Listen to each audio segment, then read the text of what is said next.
ఇక్కడ కాంగ్రెస్ పార్టీ నాయకుడి అకౌంట్లోకి పడ్డాయి. అంత క్లియర్గా ఉండగా కూడా 5 నెలలైంది ఆ ఇష్యూ జరిగి. ఈ 5 నెలల నుంచి బండి సంజయ్ గారు ఎందుకు నోరు మీద పట్టలేదు? మరి కవిత గారికి బెయిల్ రాగానే 5 నిమిషాల్లోనే ఎందుకు మాట్లాడుతున్నాడు? 5 నెలలైన వాల్మీకి స్కామ్ గురించి ఎందుకు నోరు మీద పట్టలేదు?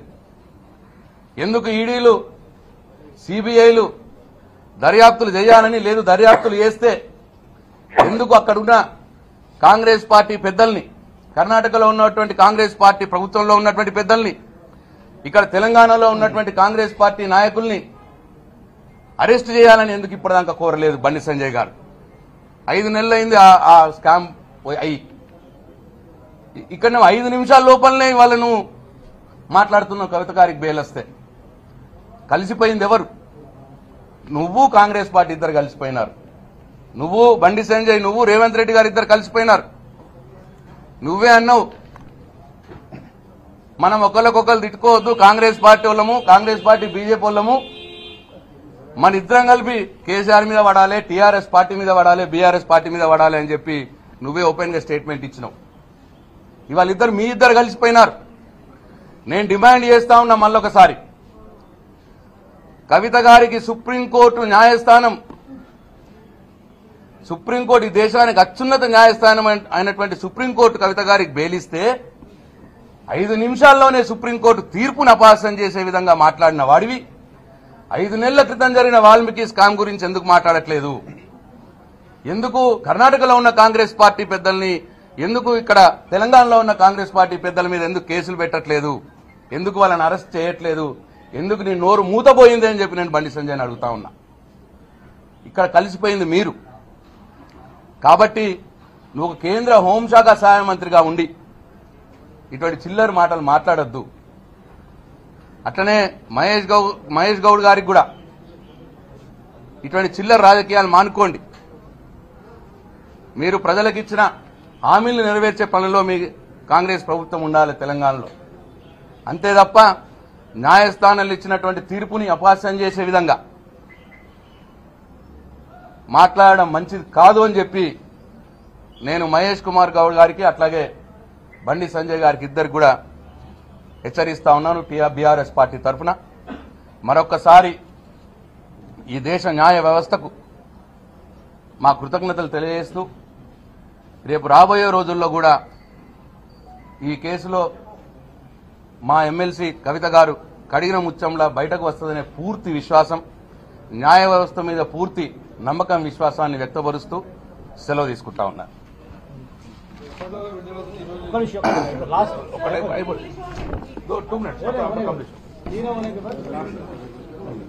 పత్రికా సోదరులకు నమస్కారం.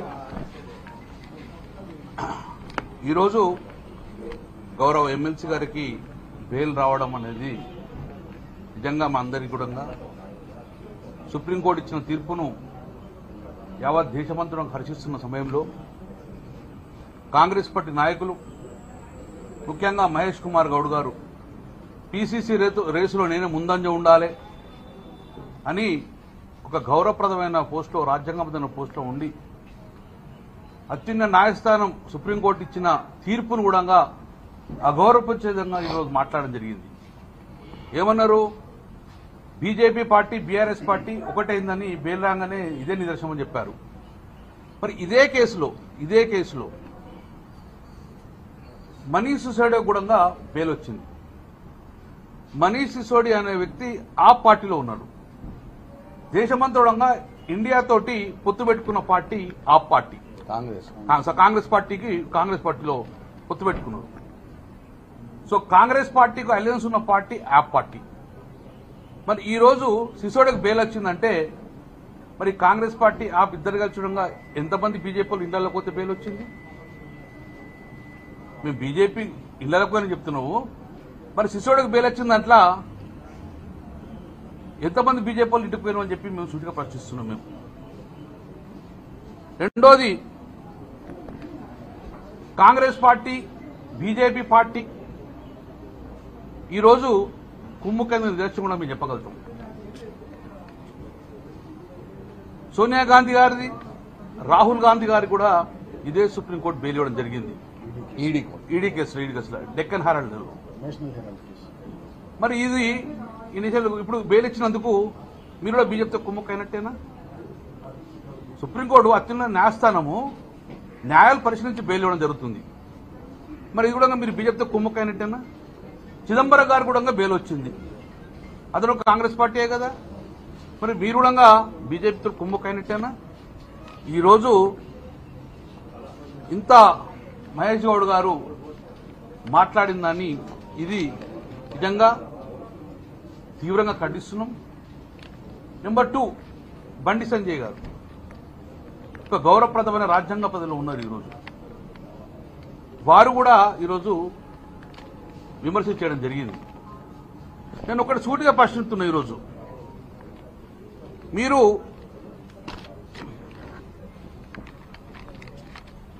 తెలంగాణలో అతిపెద్ద స్కామ్ సివిల్ సప్లై స్కామ్ అయింది. అన్ని పార్టీలు ఈవెన్ బీజేపీ పార్టీ కూడా సివిల్ సప్లై స్కామ్ మీద ఈడీ సిబిఐని కోరింది దర్యాప్తు కోసం.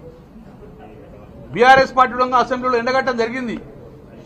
ఇంత జరిగినా కూడా ఇదే బండి సంజయ్ మరి దాని మీద సిబిఐ ఈడీ ఎంక్వైరీ ఎందుకు కోరలేదు? అంత పెద్ద స్కామ్ 750 కోట్ల స్కామ్ అంటే కాంగ్రెస్ పార్టీ మీద కొల్లుడు అయినట్టే కదా, నిదర్శనమే కదా. రెండోది, బండి సంజయ్ గారి కాన్స్టిట్యున్సీలో అమృత్ అనే స్కీమ్ ఉన్నది, వాటర్ సప్లైకి సంబంధించింది. అది టోటల్ గా కేంద్ర ప్రభుత్వం సంబంధించిన స్కీమ్. అది కూడా ఈరోజు కరీంనగర్ జిల్లాలో తెలంగాణలో చాలా ప్రాంతాలలో కూడా ఈరోజు సుజన్ రెడ్డి గారు కాంటాక్ట్ చేస్తున్నారు. సుజన్ రెడ్డి గారు రేవంత్ రెడ్డి గారు బహుమతి అవుతారు.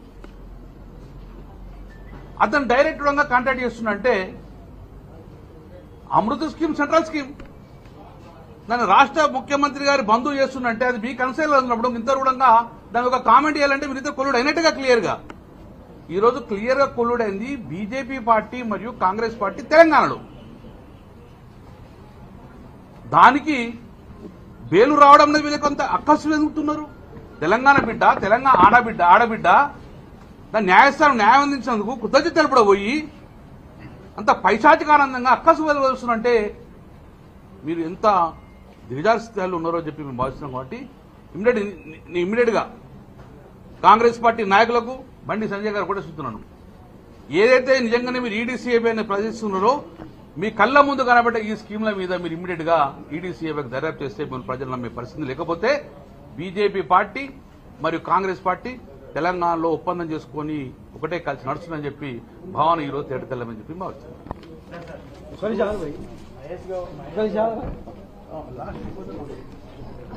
మీడియా మిత్రులందరికీ పేరు నమస్కారం. తెలంగాణ ప్రజలకు ఒకటి విజ్ఞప్తి చేస్తున్నాం.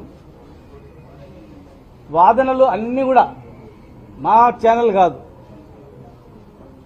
మరి V6 ఛానల్ కావచ్చు, TV9 కావచ్చు, అన్ని ఛానల్స్ ఒక అనుకూలంగా ఈ పార్టీకి ఇస్తుందనే కాదు, ప్రతి ఛానల్లో కూడా డైరెక్ట్ లైవ్ గంటన్నర కూడా క్లారిటీగా క్లియర్గా ఎప్పుడు లేనటువంటిది లైవ్ పెట్టి వినిపించింది. సుప్రీంకోర్టులో ఒక ఇద్దరు న్యాయమూర్తులు ఒక గంటన్నర సేపు వాదించి అన్నిటికీ సమాధానం చెప్పి ఆమె దోషి అనడానికి ఇక్కడ ఏ ఆధారం లేదు, అసలు లేనే లేదు, ప్రూఫ్లే లేదు, అసలు ఏం లేదు, కావాలని ఆమెను వేధిస్తున్న రీతిలో వారు మాట్లాడి బెయిలిస్తే అన్యాయంగా 5.5 నెలలు జైలు జీవితం గడిపింది కదా అని చెప్పి బాధపడేది పోయి ఇలా బీజేపీతో కుమ్ముక్కై బెయిల్ వచ్చిందని చెప్పడం అనేది ఎంతవరకు సమంజసం అడుగుతా ఉన్నాం. అంటే న్యాయ వ్యవస్థను పార్టీలు నడుపుతాయా? ప్రభుత్వాలు 5 ఏళ్లకోసారి ఉంటాయి, పోతాయి. కానీ జిల్లా కోర్టులు కానీ, హైకోర్టులు కానీ, సుప్రీంకోర్టులు వీళ్ళు అపాయింట్ అయిన తర్వాత జీవిత టైం పీరియడ్ వరకు ఉంటారు వాళ్ళు. న్యాయ వ్యవస్థ అది. కానీ న్యాయ వ్యవస్థ మీదనే, తీర్పు మీదనే మాట్లాడడం అనేది ఎంతవరకు సమంజసం? అంటే వీళ్ళకి ఎంత అక్కసు ఉందో ఒక్కసారి మీరు ఇదొక్కటి గమనిస్తే అర్థమవుతుంది.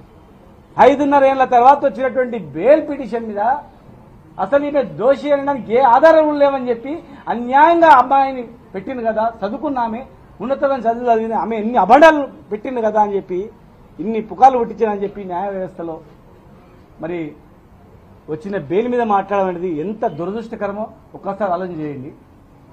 ఇలా తెలంగాణలో కాంగ్రెస్, బీజేపీ, టీఆర్ఎస్ పార్టీని భయపెట్టేయడానికి, అనేక రకాలుగా ఇబ్బందులు గురి చేయడానికి ఎన్ని చేసినా కేసీఆర్ గారు అనే వ్యక్తి సావడానికైనా సిద్ధం, కానీ ఈ బెదిరింపులకో లొంగికో అమ్మడబోయే వ్యక్తి కాదు. అట్లా చేసింటే కేసీఆర్ ఉండేది కాదు కదా. ఇలా న్యాయం పైన, దేశం పైన, రాష్ట్రం పైన, పేద ప్రజల పైన, రైతాంగం పైన ఒక విజన్ ఉంది కనుకనే ఆయన లెక్క చేయలేదు.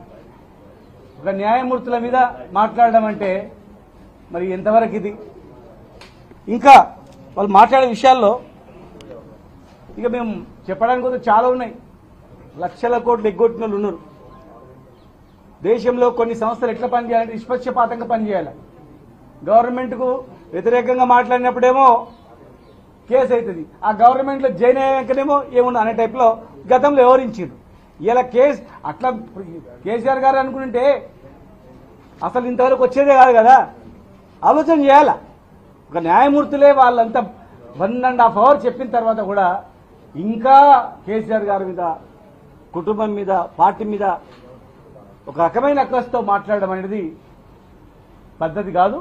మరి ఆ పార్టీలో ఉన్న వాళ్లకు, కాంగ్రెస్ పార్టీలో ఉన్న వాళ్ళు బెయిల్ వస్తేనేమో మరి అదేమన్నట్లా అంటే మీరు కుమ్ముక్కై వీళ్ళు కూడా కుమ్ముక్కైనట్లు అనుకోవాలా? ప్రజలు ఏమనుకోవాలా? న్యాయం మీద, న్యాయ వ్యవస్థ మీద ఇట్లా వేస్తే ప్రజలకు ఎట్లా నమ్మకం ఏర్పడుతుంది? ఇది రాజకీయ వ్యవస్థలో చాలా దుర్మార్గమైనటువంటి చర్య. ఖచ్చితంగా ఇప్పటికి కూడా ఇది ప్రైమరీ తర్వాత కేసులో కూడా ఈ రకంగానే 100% ఉంటుందని ప్రజలు, తెలంగాణ ప్రజలు చూస్తున్నారు. మొత్తం తమాషా చూస్తున్నారు. 10 ఏళ్ల ప్రభుత్వాన్ని చూసిండ్రు, ఇప్పుడు చూసిండ్రు, ఏం జరుగుతుందో చూసిండ్రు. న్యాయ వ్యవస్థ పైన ఇట్లా దుర్మార్గంగా మాట్లాడడం అనేది ప్రజలు ఎవరు కూడా విశ్వసించారు. Thank you.